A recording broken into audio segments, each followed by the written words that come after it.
All right, it's 2:01, so let's get started. People are still coming in, but they will catch up. Good afternoon. I'm Cain. I'm Executive Director at CPWR, and I'd like to welcome you to today's webinar, COVID-19 Science and Policy Update with Dr. John Howard. This is the 20th webinar of our CPWR NIOSH COVID-19 webinar series, and Dr. Howard delivered our first one over a year ago, so we're pleased to have him back for this important update. Following Dr. Howard's presentation, Scott Ernest, Associate Director for Construction in NIOSH's Office of Construction Safety and Health, will lead us through some questions and answers. We received several advanced questions during the registration process, and we'll focus on responding to those first, followed by live questions if time allows. Please feel free to type your questions in the Q&A box at any time. With that, I'd like to introduce Dr. John Howard. He's the Director of NIOSH and Administrator of the World Trade Center Health Program at the U.S. Department of Health and Human Services. Dr. Howard, thank you so much for your leadership at NIOSH, especially during this pandemic. Welcome back, and thank you for joining us today. Over to you. Well, thank you, Chris, and thanks everybody for joining us today. Today we're going to zero in on vaccines, variants, and vaccination, although happy to take any questions you may have on other issues as we go. So let's talk about vaccines. This is definitely the vaccine era. We have three vaccines, Moderna, Pfizer, and Janssen, which is the pharmaceutical company of Johnson & Johnson. Three of those have emergency use authorizations from FDA. We do not have the AstraZeneca vaccine in the United States, although it is throughout the world, and two vaccines that the United States bought originally, the Merck and the Sanofi GSK, those were withdrawn. The Novavax, which is actually a company located in Maryland here in the DC area, is finishing up their data and probably will submit, maybe last I heard, in May to the FDA. So there are three vaccine platforms, if you will. The messenger RNA, which is Pfizer and Moderna, which is basically delivering a little bit of genetic code of messenger RNA to the muscle cells, and then the messenger RNA in those cells basically contains a recipe for the spike protein, and it starts making spike protein, not the entire SARS coronavirus 2, but just the spike protein. The immune system recognizes it as foreign and develops antibodies and T cell response.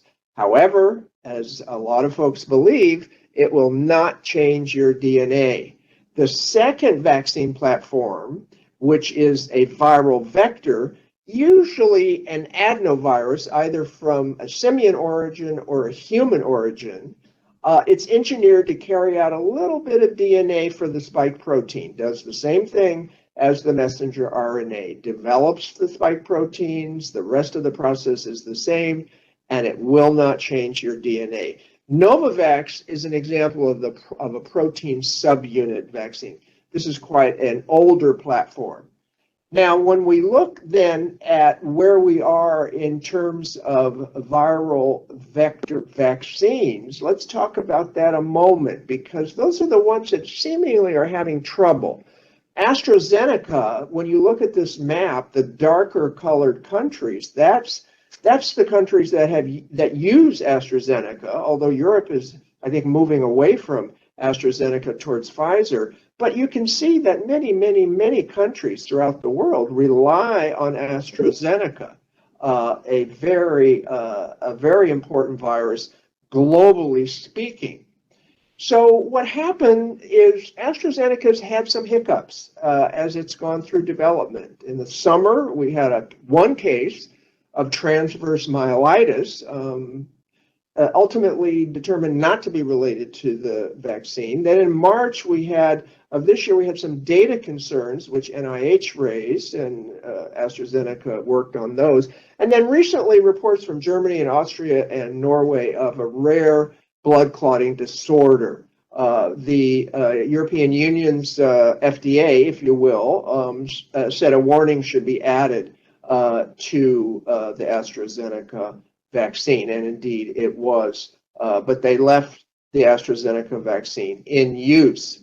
Now, then recently, April 12th, about a month ago, the Janssen J&J viral vaccine vector started reporting the same number of cases.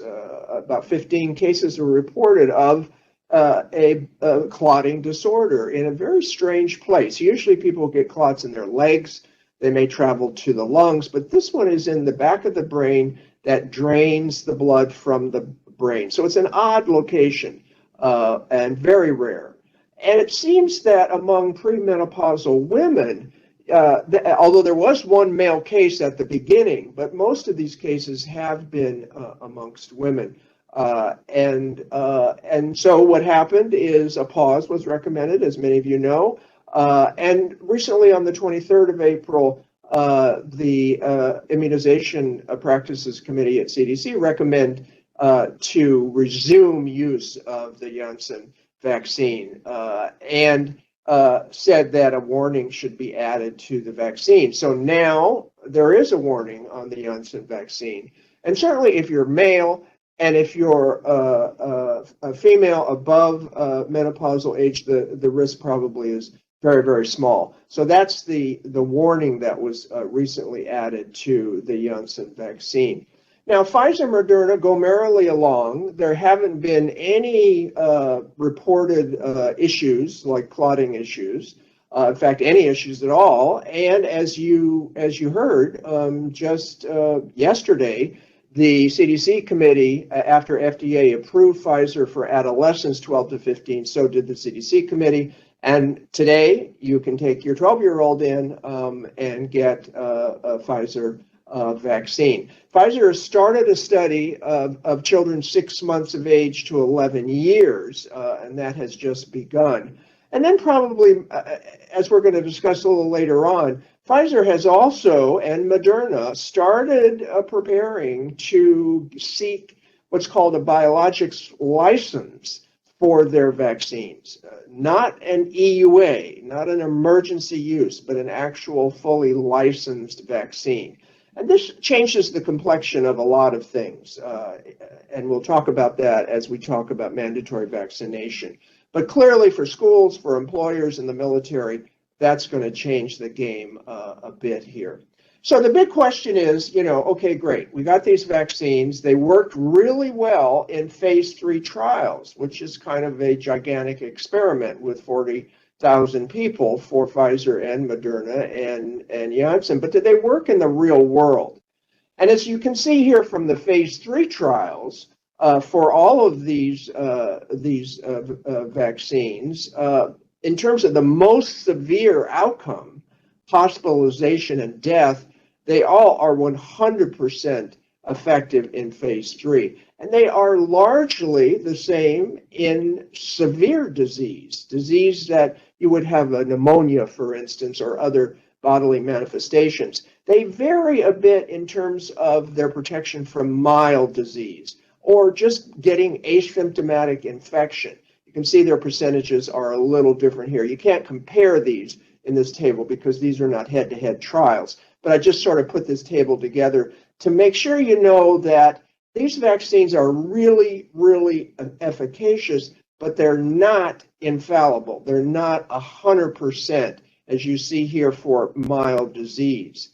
But as you look at some of these real-world situations, and this is a study published in the New England Journal of Medicine from Israel, and the reason why the Israel population study is good to look at, because Israel has done a fantastic job in vaccinating its population, such that if you look at pictures of Tel Aviv and all of that, at Jerusalem, there's very few people wearing masks anymore. And you can see here from these little graphs that if you're unvaccinated in terms of symptomatic in panel A, severe in panel B, C, death, and you look at the vaccinated where the blue lines and then the orangey kind of red line or the unvaccinated, you can see how the vaccine really reduces symptomatic COVID, that's mild COVID, severe, and fatalities due to COVID. Another example is here in the United States, recently published, where Houston Methodist took 91, almost 100,000 patients and looked at the hospitalization with COVID and found that there were only, and the big red line is here in the chart, is the non-immunized, and the green line is partially immunized, that's one shot, and then the purple blue line is fully, the two shot. And you can see the remarkable difference in the cumulative incidence of hospitalization depending on your vaccination status. So this is real world evidence. One of the things, of course, that as we talked about with mild disease or asymptomatic disease, so the vaccines, as we just looked at, certainly protect you from severe disease and disease in general, really, that would make you really sick, send you to the hospital or the doctor. The question is, whether or not they actually reduce infection, meaning could you be infected as fully vaccinated, have a little virus in your nose, and pass it on to someone else? Because we want a vaccine that both reduces disease and infection, not just one that reduces disease but not infection. The body of the evidence now is pointing to these vaccines reduce both disease and infection. And here's just a chart of all of the studies of real-world situations, post-vaccination situations, where all of them show these remarkable percentage reductions in asymptomatic infection, some in the 90s and the high 80s. So there's a lot of evidence accumulating that vaccines reduce asymptomatic infection or carriage, so to speak, and what's called forward transmission to, let's say, an unvaccinated person. But the issue is, as I said, vaccines are not perfect. So there is a number of post-vaccination infections that can occur, so-called breakthrough infections, where someone may not feel ill at all, but then others, a small percentage, could feel ill. And so the question is, well, why do breakthrough infections happen? Well, one issue could be the person got infected just before or just after their vaccination. So the vaccination wouldn't be protective in terms of like the day after they became exposed. The other issue is the variants, which we'll talk about. They may cause some mild disease in people even after they're fully vaccinated. And then there are folks who are immunosuppressed, either by medication, they have a solid cancer, or liquid cancer like leukemia, and they are on a drug, an anti-metabolite drug. So those folks may have less response to the vaccine. And the other is that the cold chain logistics were breached, and somehow that particular wasn't breached.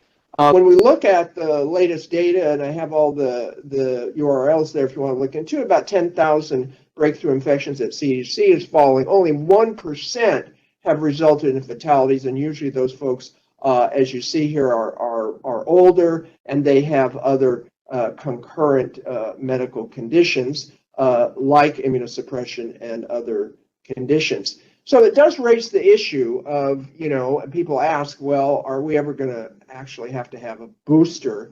Right now, the answer is probably. Nobody knows for sure, because the issue is we need to figure out how durable the antibody and the T-cell responses are to the existing vaccines. We've seen now 6 to 8 months later, they're very durable. So that's very promising. But if we start to see severe disease in the fully vaccinated, then that's going to be a problem. Or if we really see the duration of immunity starting to wane. So we're going to have to do a whole bunch of studies, and Pfizer is continuing to follow all the folks that were in their phase 3 trial, as well as Moderna and Janssen. It's going to be something that we may look forward to together with our seasonal influenza vaccine. So let's talk about variants for a moment. What they are is just a viral lineage.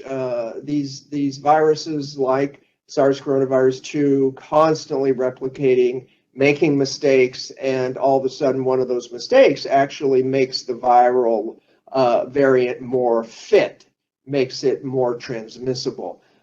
These types of variants contain notable mutations, and by notable, I mean that they could have an increased incidence of transmissibility.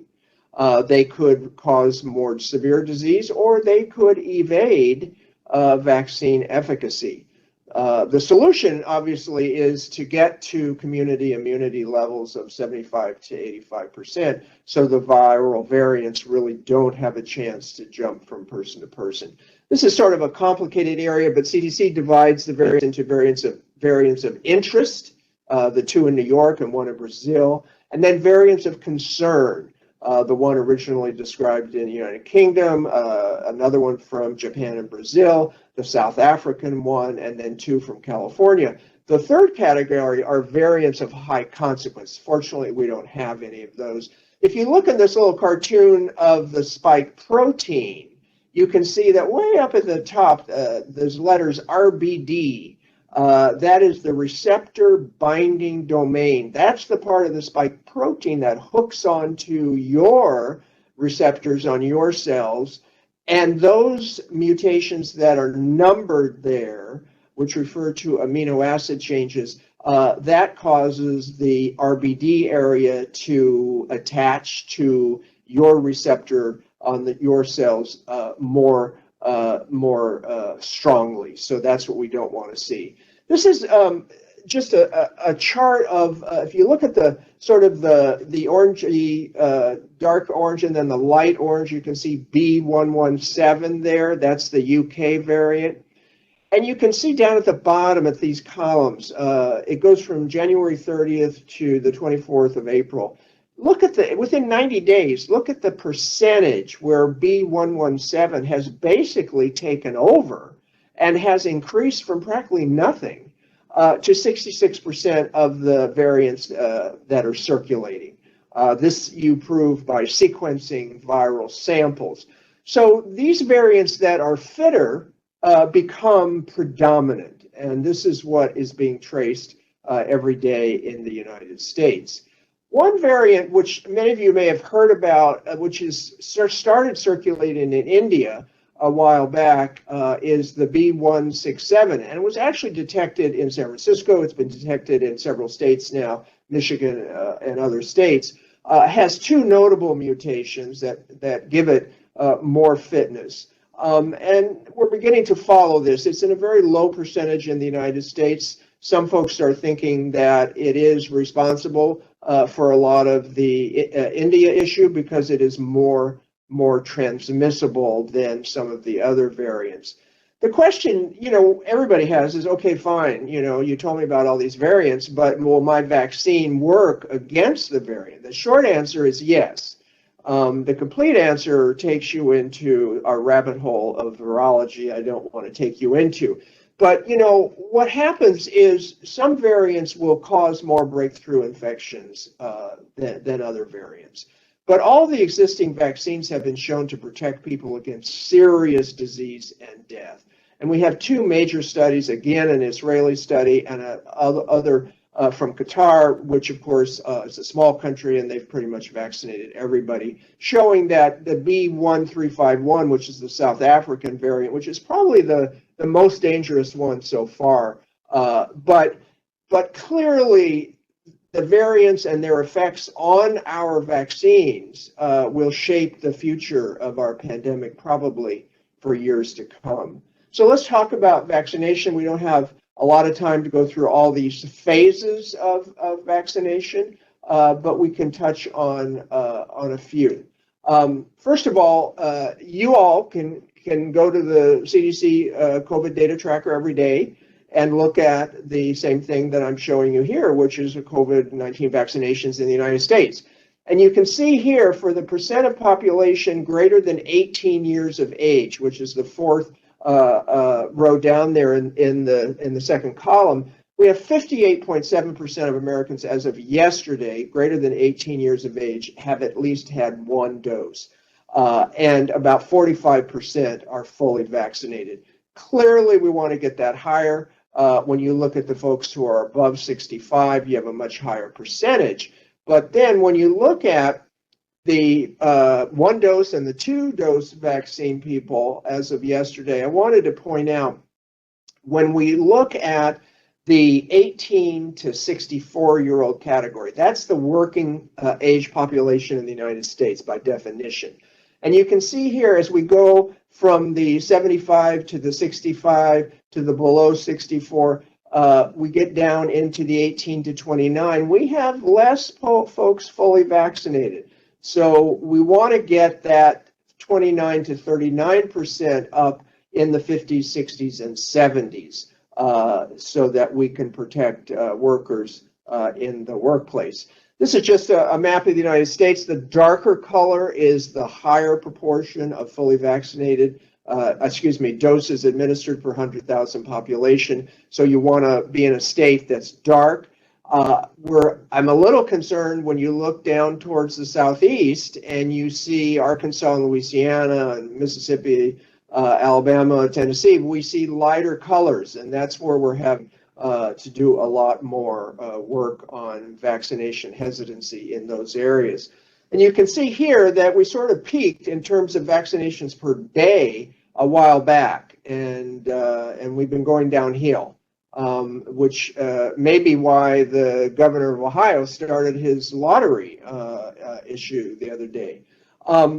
For construction workers, there's always challenges in terms of getting the 2-shot. A lot of folks are in different work sites, they're in different towns sometimes. So clearly the J&J vaccine, especially for male construction workers, would be the way to go.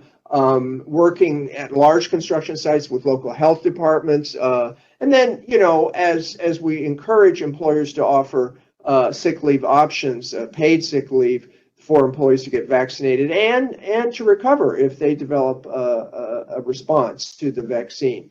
And so, it is more difficult in this population. There's no doubt about it. But when you do get fully vaccinated, CDC has issued some recommendations on the 27th of April in terms of what fully vaccinated people can do. And I just draw your attention to the indoor issues, visit with other fully vaccinated people indoors without wearing masks, and then participate in outdoor activities, basically. And then, as you know, CDC does not do workplace guidance per se, and they do caution that there may be guidance issued by individual employers with regard to what fully vaccinated people can do in the workplace. And that really sort of gets you to the issue of, okay, so we got outdoor construction sites. Apparently, we can participate in outdoor activities, including doing work without a mask, except, as CDC points out, in certain crowded settings and venues. And that primarily, was meant for those concert goers who are all gathered together, sporting events, if you're in a rugby scrum, things like that. The risk of outside transmission is exceedingly rare, and for all intents and purposes is really not a risk in an outdoor construction site. An indoor construction site is a little different, and that is probably needs a little more explanation.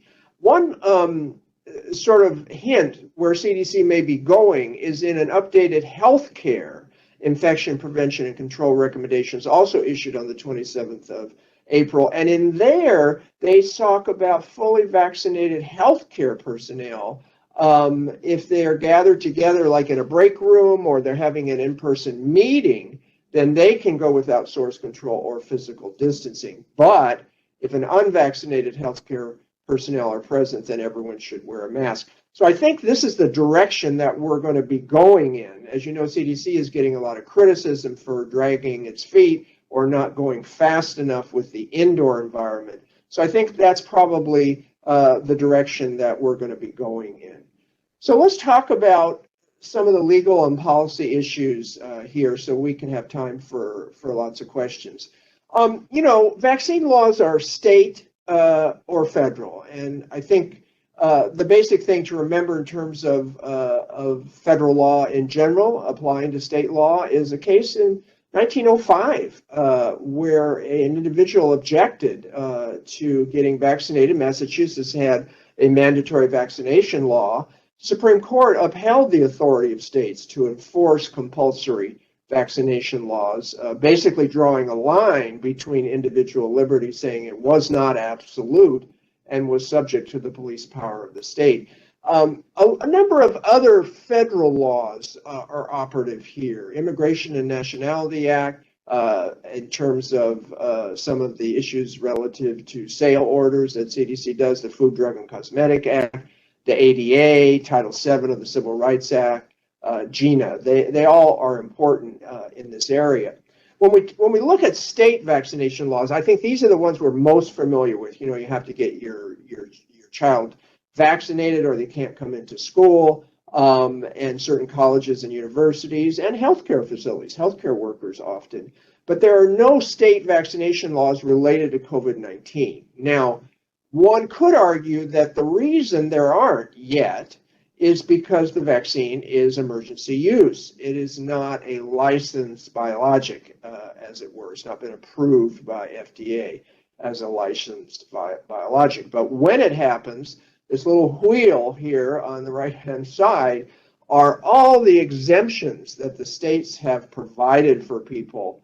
And I bet we're going to see a similar thing if states ever do mandatory COVID-19 vaccination.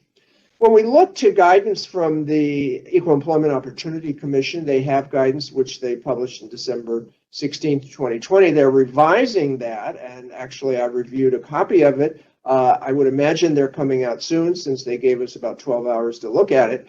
But I just wanted to emphasize the fact that they say that federal EOC laws, that's ADA, Title VII, and GINA, do not prevent an employer from requiring employees physically entering the workplace to be vaccinated against COVID-19, subject to reasonable accommodation provisions, ADA and Title VII, primarily relating to those folks that have a qualified medical disability or sincerely held religious belief. The information about an employee's vaccination status is confidential medical information and has to be maintained as such.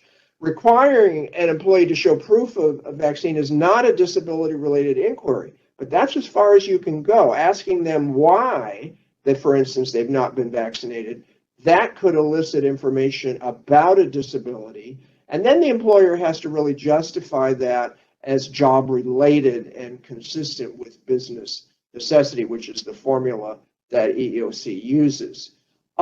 So let's talk about mandatory vaccination. Now here we're talking about an EUA vaccine, okay? Keep this in mind. We're not talking about a fully licensed biologic, but an EUA. So you could come up with two legal arguments. One, it's just not permissible. And I'm basing that on the Food, Drug, and Cosmetic Act, which says that individuals to whom the product is administered have to be informed of the option to refuse.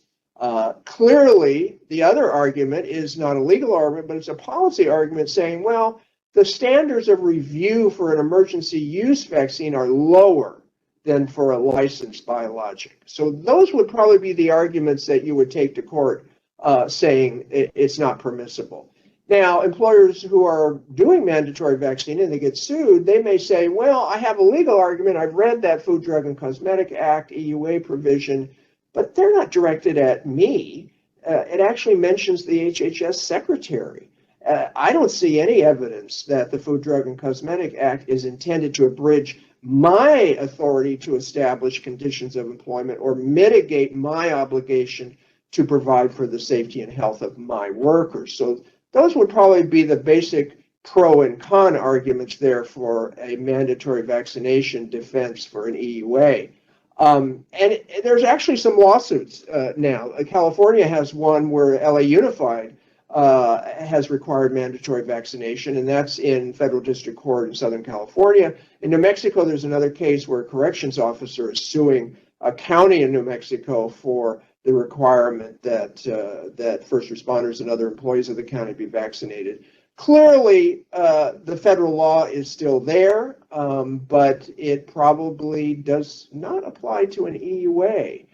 Well, when we look at mandatory licensed vaccine for the armed services, as you know, some of the armed services in surveys have done, 40% of Marines say they're not going to take the vaccine.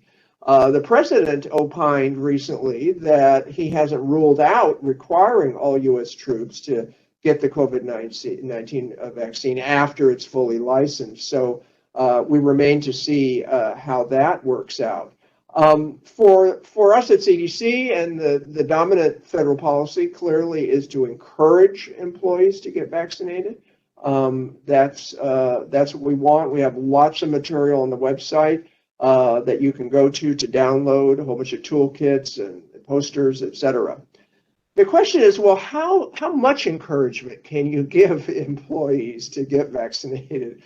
I'm not sure you can give them $1 million, but this is just sort of a list of issues. The Trump administration actually had EEOC do a rule on wellness incentives, but it was withdrawn by the Biden administration because they withdrew all rules, and so they could take a look at them. The Fortune 500 companies, a number of them have asked EEOC to issue some guidance on this. In April, EEOC responded to that. The issue I think EEOC has is a very large incentive could make employees feel pressured to disclose protected medical information. So I think maybe that's where they're going to come out. And I think we'll see their new guidance, which I imagine will come out very soon on this issue. So let's end with discussing vaccine credentialing. This sort of started because everybody wanted to travel, and airlines and countries wanted to figure out a way to determine if everybody was vaccinated. Sort of travel eligibility was the big economic push.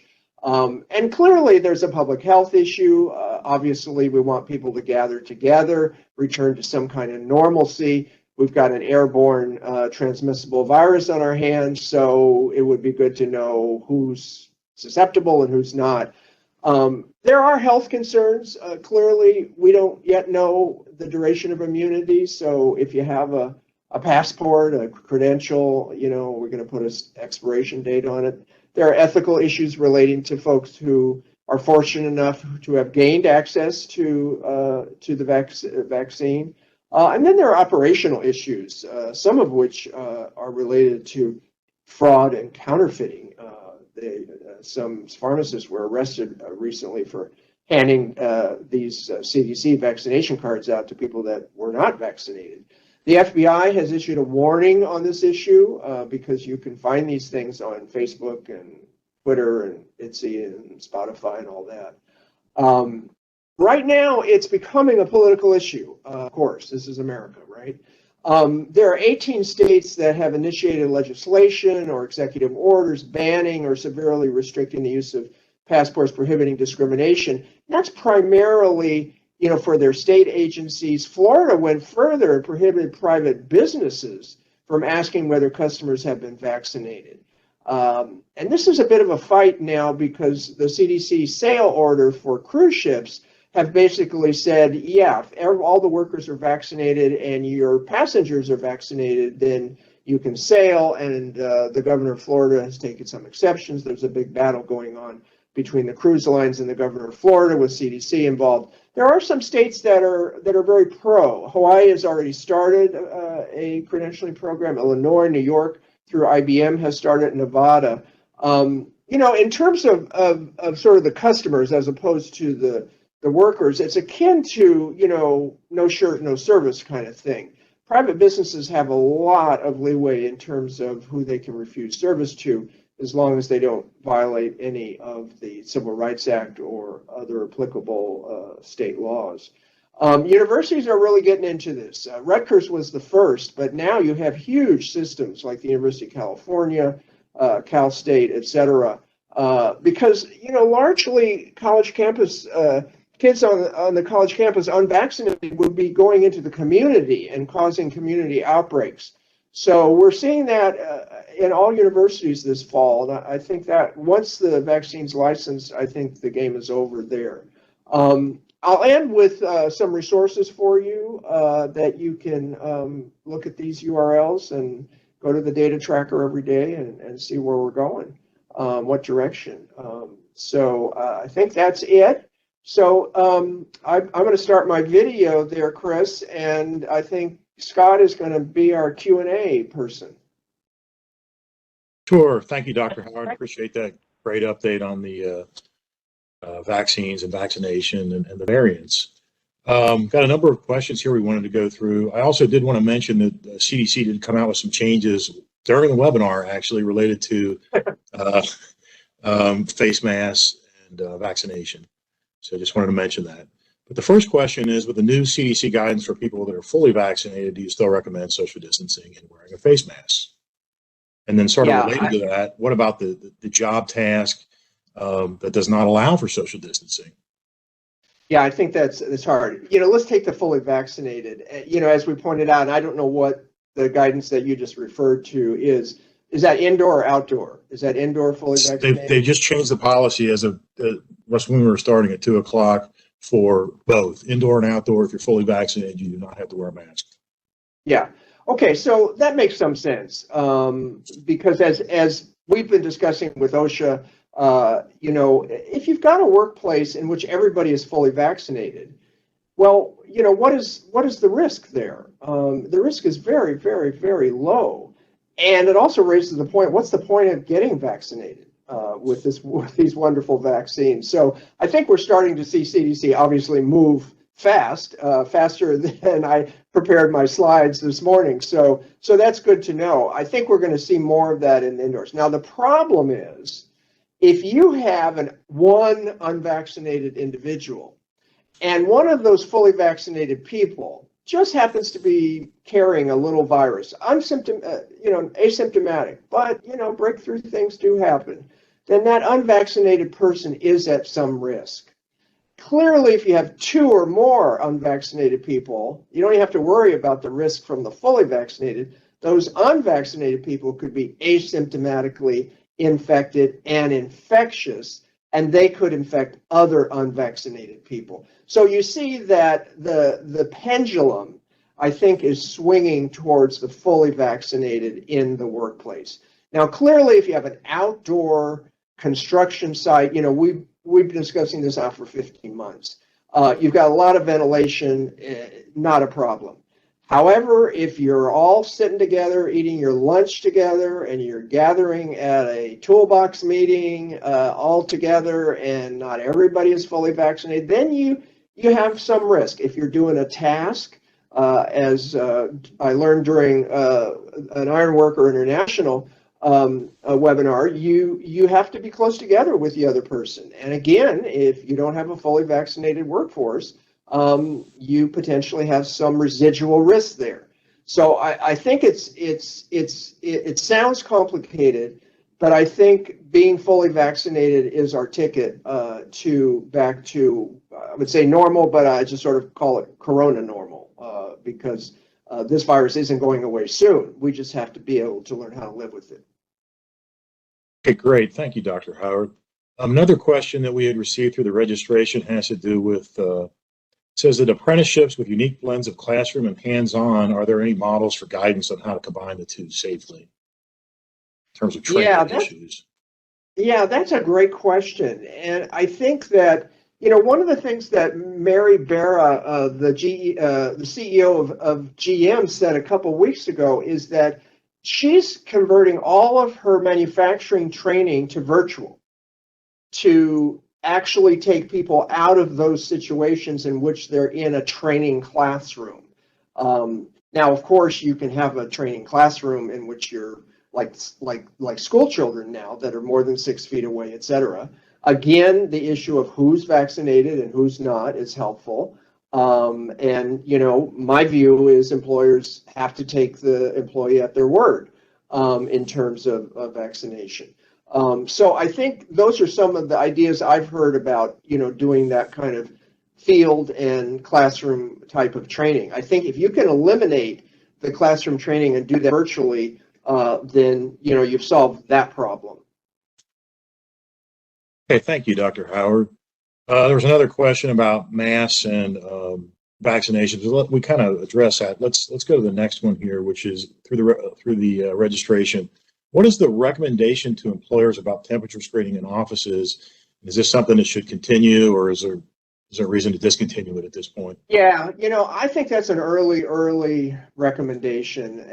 We did that during the Ebola outbreak at all the airports, and 500,000 temperature checks, and you found one person, two people, three people with elevated temperature. It turns out they just came in from the sun. I think, symptom screening, asking people, how do you feel? Have you had any, symptoms of fatigue, cold, chills, cough, blah, blah, blah. I think that's a little better than the temperature checks. I think it's reassuring. It was reassuring about it more than a year ago. I'm not sure that it really works so much anymore. Okay, very good. Thank you. This one gets into some things you touched on in some of your slides, but what are the legal ramifications of requiring COVID-19 vaccine to participate in workplace or other community events? And they mentioned specifically attendance at sporting events, visiting restaurants, going to the grocery store. Yeah, I think that's the phase that we're in now, where we've got 58% of Americans over the age of 18 with at least one vaccine, 45% with fully vaccinated. I think we're starting to juggle what we can do and how we can do it. And again, I think the workplace is the next go around. And clearly, CDC is thinking the same way. I think that the value of being fully vaccinated is that you can work with other fully vaccinated people in close spaces. You can go to restaurants, etc. Right now here in the District of Columbia, the mayor is opening up all of the restaurants to indoor dining, I've heard, either next week or sometime soon. So I think we're in a rapid area of change. We're vaccinating 2 million people a day, even though we're down from the peak of about 3.2. We're vaccinating 2 million people a day. The 16 million children that are 12 to 15, let's just say all of them get the vaccine. That will bring the total population of potential vaccinated Americans to 85%. And if we can get close to 70% of that, then we're in an entirely sort of different area. And I think, again, I'm repeating myself, but I do think the indoor workplace, we're going to start to see changes there, as we saw, I guess, a half an hour ago. I guess we all have to go to our website and see what they say. Yeah, and that was actually the next question, and is already answered, which was the timing on the vaccine and the face mask. So that question's answered. Another question is, are there suggested work policies to reduce transmission at work with some special consideration that some employees have not received the vaccination? Yeah, I think that's going to be the real conundrum. And I think, because there will be people who may not be able to receive it from a medical standpoint, as EEOC points out under ADA, or they may not be able to receive it because they have a sincerely held religious belief under Title VII. So let's just take those people as opposed to folks who just have sort of, have questions to be answered, which I think the employer has a role there to educate. And like I say, CDC has a lot of guidance on that. But the people who really can't take the vaccine, that's a reasonable accommodation issue.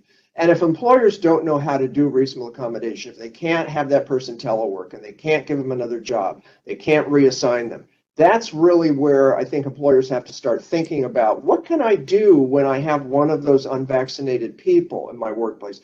Can I move them quite far away? Can I have them work alone so they're really not in any of those ventilation areas with others? So I think you have to make a list of what your accommodations are, and then ahead of time, and then as you encounter those folks where you have to make a reasonable accommodation, and EOC says we have to, and I think any of these court cases will basically say that too, then you'll have that worked out in what you can do.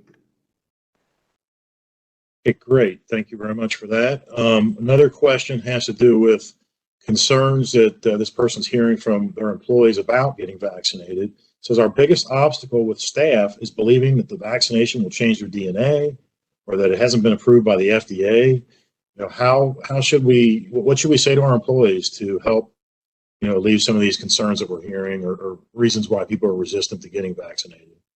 Yeah, those are vaccine resistance issue, and increasing the vaccine confidence, if you will, of employees. You know, that first issue of it's going to mess up my DNA. There's just no evidence of that. The RNA and the DNA, the RNA and the messenger RNA platform, and the DNA in the viral vector platform, that genetic material stays in the cellular components, the cytoplasm of the cell, does not go into your nucleus, does not insert itself into your nucleus, your nuclear DNA. So the other, you know, having to do with, well, this thing's only an emergency thing. You know, FDA commissioners, both in the last administration and this one, have emphasized that they have used the same standards of review for a licensed biologic. The only difference is, in a licensed biologic, you have to have 6 to 8 months of safety and efficacy data. Well, in a phase 3 trial, you only had to have 2 months. So that's the big difference. I think if that's the only difference and people want to wait for Pfizer and Moderna to be licensed biologics, I don't think they're going to have to wait too much longer. I would say a month, and we're going to have fully licensed vaccines. And that's where I think we're going to see a lot of mandatory vaccination come out from states and from employment settings, including the armed forces. Okay, and then there's a question about boosters. It says, is there any information about COVID vaccine boosters that you're able to share? You know, when will we know for sure whether they're going to be needed? And how far beyond the initial vaccination will it be required? 8 months, a year, some other time frame? Yeah, I would imagine it will be yearly. I think annual vaccinations are the only way any of us remember to get our vaccines, other than the school-age vaccines. I don't think we know now, but Pfizer and Moderna are looking at these variants and looking at the genetic codes of the variants and deciding whether or not, like you do with an influenza vaccine every year, you add a little bit of B and a little bit of A, and you follow what's going on in the southern hemisphere, and that's how we decide what kind of influenza vaccine we get in the northern hemisphere. I think that's the same process. Everyone will be looking at that. They'll be looking at the duration of immunity to determine. I don't think it'll be 2 years. I think it'll probably be yearly. And we'll probably know this by the summer. I think we'll probably get some more information by the summer. Okay, and then there was also a question about you know, any sort of adverse effect of the vaccine on pregnant women. So if you're pregnant, should you avoid the vaccine or go ahead and get it? Yeah, you know, there were some pregnant women in the phase 3 trial, and they had no trouble. The American College of Obstetrics and Gynecology, the American Maternal Fetal Society have all endorsed the vaccine because we haven't seen any teratogenic or productive effects. And pregnant women are at increased risk of more severe disease when they do get COVID-19. So that's a bit of a benefit cost calculation that has to be borne in mind. So no, there are no contraindications to pregnancy. Okay, very good. There was also a question, which I think I should probably answer, having to do with ventilation and engineering controls. They just wanted more information about that, and I would note that there's a fair amount of information provided on the CDC website. But if you think of the hierarchy of controls, ventilation is fairly high up on the hierarchy. But the way it is recommended, we recommend the use of ventilation along with other measures as well, such as physical distancing, hand hygiene, vaccination. So a variety of different approaches to control the potential spread. But things to consider when you're thinking of ventilation within a building includes increasing the outdoor air intake through modifying the dampers in the HVAC system or just opening windows, use of fans, specifically directional fans. You don't want to move the air from dirty air or air that can be contaminated towards workers. You want to move it away from the workers. Another thing to be considered is the filtration system. And you got to look at the HVAC system. You want to have somebody who is knowledgeable on HVAC, an HVAC expert, but you want to increase the ventilation or the filtration system within the HVAC system to a higher level than what it currently is, if you're able to do that. I know in some construction trailers, there's use of portable room air cleaners. So that's another approach to helping to use ventilation and filtration to remove particles that are in the air. And then there's also discussion about ultraviolet germicidal irradiation. It's something that's been used a lot for controlling tuberculosis, but it also has efficacy for COVID-19, and there's been some work to show that. So that is, I believe, most of the questions that have come in through the registration. Looks like we do still have a little bit of time. Do you have time, Dr. Howard, to go over a few of the ones that have come in on the chat? Sure, yeah, no problem. Okay, let's look here.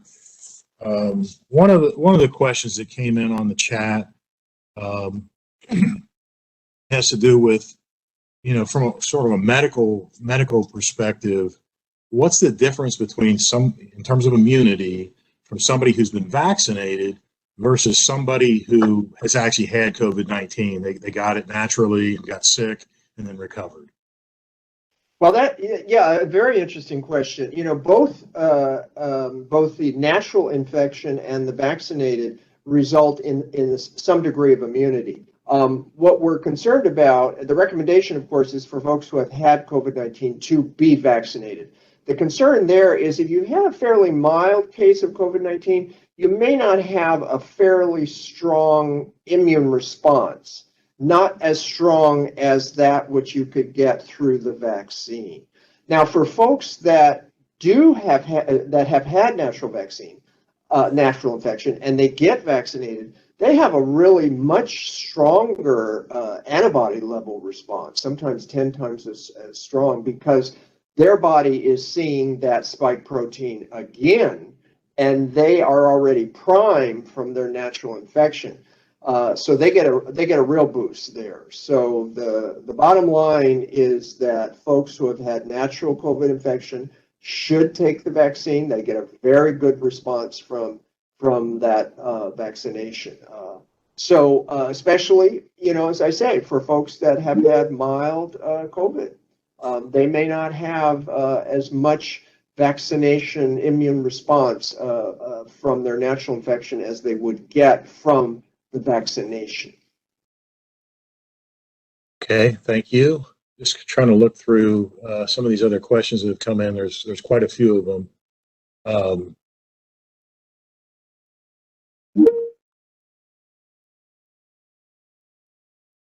They're asking for the links to the EEOC guidance from the employer, so we'll be glad to provide that. We'll share that with Jessica and distribute that to everybody who's connected.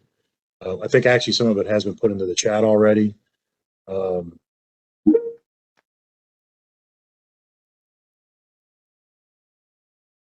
There's a question about vaccines versus face masks, which we've sort of already discussed a little bit.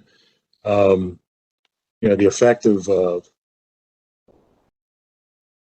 getting a vaccination, is there a possibility that could result in a stroke, due to clotting and other things like that? I mean, I think you touched on that a little bit. I don't know if there's anything else you want to say about that or not. But.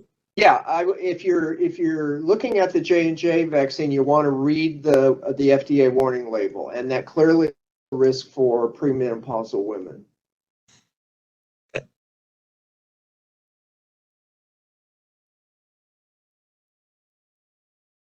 There's a question, what would the CDC recommendation be for small businesses regarding use of masks in office settings? Our state governor has lifted mask mandates for individuals that are fully vaccinated as long as all parties involved are fully vaccinated. Do employers have the right to ask and disclose their vaccination records? Well, I think you answered that by pointing to the 2 p.m. CDC guidance, which has expanded, as I predicted in the slide, expanded to the indoors. I think if you do have a fully vaccinated workforce indoors, then there's no point in wearing masks. The mask was to protect us from when we were unvaccinated. The issue, I think the questioner may be also referring to is, well, how does the employer really know? Well, the good should prevail, not the perfect. So, putting your employees in a lie detector machine and, asking them if they're vaccinated, no. I think you ask people if they're vaccinated. Sometimes people have their CDC vaccination card that they have that shows they've been vaccinated. Fine. I think you've got to just take folks' word for it. I think if OSHA does do an ETS, they'll be able to offer some guidance to employers about how you do that. But I think it comes down to the trust that the employer has that employees are telling the truth. Unvaccinated people are quite proud of being unvaccinated, so usually they don't have any trouble telling you they're unvaccinated, and they're never going to be vaccinated. Yeah, absolutely. There's a question about people that are allergic to the vaccines and sort of, is there work going on in terms of trying to address that issue and help people who do have allergies that, maybe can't take some of these vaccines because of I think if we're talking about someone who has had a anaphylactic reaction to a previous vaccine, that clearly is the issue. Very few of those people. If someone has had, I had a little flushing, I had a rash, which is called COVID arm, those things go away. I work in the DC Convention Center Vaccination Center, and we tell those people to wait 30 minutes after they get the vaccine, because usually that's when the rash will develop. There's also younger folks tend to be more reactive to the first and especially the second vaccine in the Moderna as opposed to the Pfizer. Headachy, a little sort of chilliness.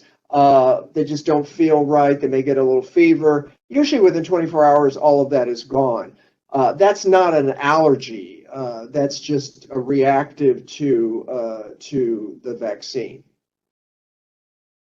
Okay, very good. This is Chris. I'm sorry to interrupt. I just wanted to follow up with that question, and I think, Dr. Ernest, this might be our last one, but those people who are allergic to components in the vaccine shouldn't get them. Are there any other reasons that doctors suggest that vaccines would be inappropriate for individuals? Are there certain health conditions? Well, no, sometimes it's a timing issue of folks that are undergoing sometimes chemotherapy, et cetera. The oncologist may recommend delaying the vaccine, et cetera. But as you point out, the polypropylene glycol, the polysorbates, if you know you have a vaccine allergy to those are the only known ones, is extremely rare. Sometimes folks don't know it, but if they've had vaccines before, they have been exposed to those agents before, as you point out, Chris. Thank you. Okay, so with that, we're at roughly 3 o'clock. I want to just take this time to thank Dr. Howard. He's extremely busy overseeing NIOSH as well as World Trade. So we really appreciate your time with the construction sector. And I just want to thank everybody who called in for the great questions and input and for all that you're doing to protect construction workers. So thanks so much. And just want to ask everybody to have a great rest of your day. Take care. Thanks, everybody. Thanks, Dr. Howard. Thank you.